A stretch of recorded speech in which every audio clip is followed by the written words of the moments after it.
সাগর থেকে গল্প করি। দেখো একটা মায়ের তিনটা সন্তান বড় হলো হইয়া তিন ছেলেকে বিয়া করাইলো, এক এক করে বিয়া করাইলো। বিয়ার পরে শাশুড়ি আবার গাই আছে,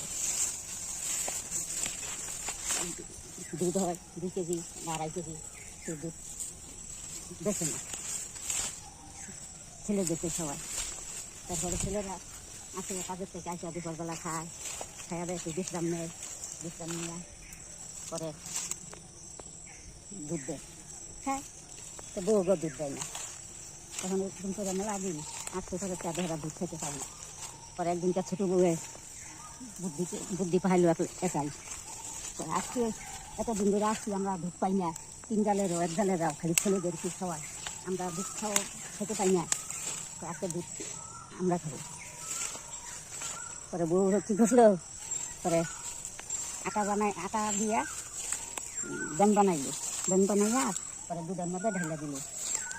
পরে ছেলেরা আসলো, খান খাওয়া করলো, পরে গিয়া বিশ্রাম করার পরে শাশুড়ি দুধ নিয়ে দিতেছে দিবে, তখন দেখে দুধের ভিতরে বেন পড়ে আছে, তখন আর দুধ দিল না, ডাইলে শুয়ে গেল। পরে বড় বউ গিয়া বসতে আছে, তো মা আপনার ছেলেদেরকে দুধ দিলেন না? কয় না আজকে দুধ দিব না। তো কেন? কয় না এমনি, আমাদেরকেও বলে না খাইতে। তখন ছোটো বউ গিয়া বসতেছে, দিদি আজকে আমাদের কপাল খুঁজছে। তো কেন তুই কথা বললি? তো দেখো আজকে দুধের মধ্যে আমি আটা গুলিয়া ব্যাং বানাইয়া দুধের ছেড়ে ডাইলে দিছি, তাইলে ভাবছি হ্যাঁ ব্যাং করে হয়েছে, আজকে আমরা দুধ খাবো, আজকে কারো দিব না। পরে কয় তুই তো সেই চালা, তুই দুধের মধ্যে ব্যাং বানাই দিছস। পরে 3টা ব্যাং ছেড়ে দিছে, ব্যাং বানাইয়া। পরে 3 বউ পরে খাইলো দুধ, ও এক ব্যাং খাইলো, খাইয়া চাইয়া পরে রাখলো। আজকে আমাদের কপালটা খুলে গেল।